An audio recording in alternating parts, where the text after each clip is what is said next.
নমস্কার। কেমন আছেন সবাই? আমরা ভালো আছি। আজ আপনাদের নিয়ে চলেছি একটা সবুজ পার্ক দেখাতে। যে পার্কটার চতুর্দিকে শুধু বড়, বড় গাছ। দুপুরবেলায় বেরিয়ে পড়েছি। দেখলাম একটু মেঘ পড়েছে। মেঘলা দিনে বেরোতে আমার দারুণ লাগে। তার সাথে ফাঁকা রাস্তা, হাওয়া বইছে আর আমি চলেছি অটোয় করে। রাস্তার দুপাশে কৃষ্ণচূড়া, রাধাচূড়ায় দারুণভাবে সেজে উঠেছে। এই গ্রীষ্মকালে এই দুটো ফুল খুব দেখা যায় এবং যারা এই গাছগুলো পুঁতেছে তাদেরকে সত্যি ধন্যবাদ দিতে হয় যে তারা একটা করে কৃষ্ণচূড়া পুঁতেছে, একটা করে রাধাচূড়া পুঁতেছে। একটা কমলা রঙের, একটা হলুদ রঙের। পাশাপাশি দেখতে যা দারুণ লাগে না, কি বলবো। একটু হালকা, হালকা ঝড় উঠেছিল। যখন যাচ্ছিলাম হালকা, হালকা ঝড় উঠেছিল।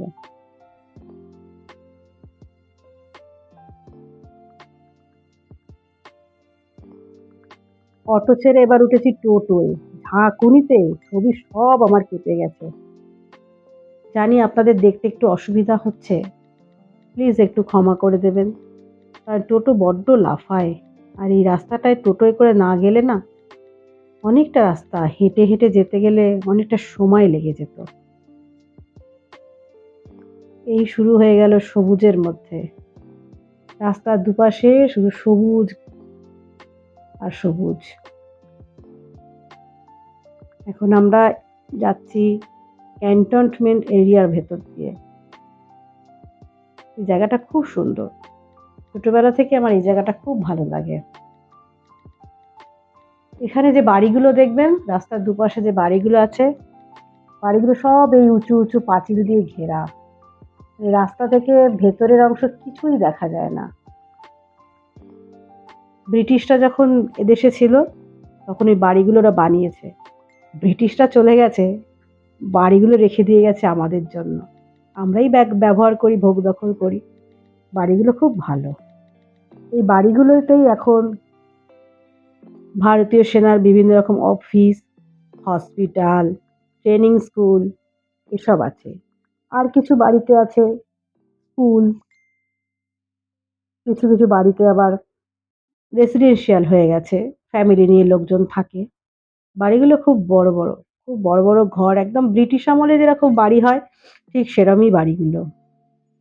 এই যে আমরা পার্কের সামনে চলে এসেছি, একদম শুধু দেখবেন পার্কটা সবুজে সবুজ, শুধু সবুজ আর সবুজ। এখানে এসেছি সুন্দর, সুন্দর ছবি তুলবো। কারণ সবুজ ছবির মধ্যে সবুজ থাকলে সেই ছবির গুরুত্বটা খুব বেড়েই যায়। দারুণ ওঠে তখন ছবিটা। গঙ্গার ধারে। এখান থেকেই 1857 সালে সিপাহী বিদ্রোহের সূচনা হয়।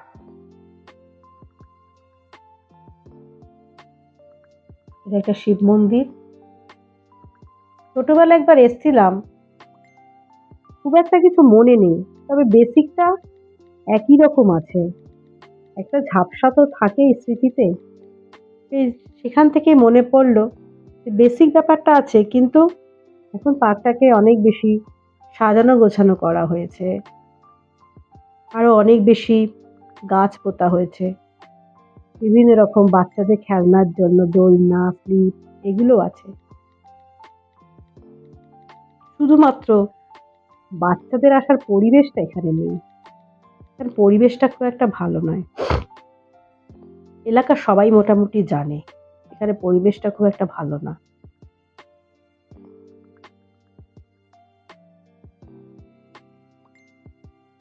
পার্কটার পাশেই বয়ে চলেছে গঙ্গা, ওপাশে শ্রীরামপুর।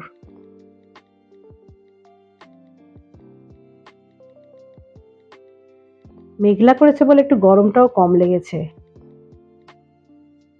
দেখুন কেমন সবুজ আর সবুজ। এই রাস্তাগুলো আগে ছিল না, রাস্তাগুলো নতুন বানিয়েছে। পার্কটাকে খুব সুন্দর করে সাজিয়েছে। 50 টাকা করে নিচ্ছেও ঢোকার জন্য, কিন্তু পরিবেশটা আর ভালো রাখতে পারলো না।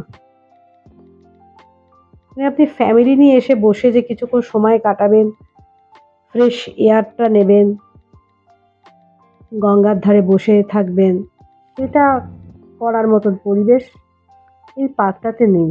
অবশ্য কোনো পার্কেই মনে হয় সেই পরিবেশটা থাকে না। সবই কেমন একটা যেন হয়ে গেছে। ডানদিকে বাঁদিকে পুরো এরিয়াটাই ভারতীয় সেনার আন্ডারেই আছে। দূরে একটা গাছ দেখছেন? ওই গাছটা আম গাছ। প্রচুর আম ফলে আছে দেখলাম।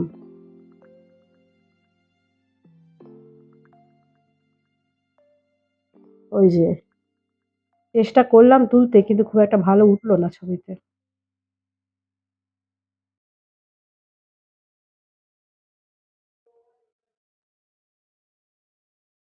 সব উঁচু, উঁচু পাঁচিল দিয়ে ঘেরা বাড়ি। আজ তাহলে এই পর্যন্ত। টাটা।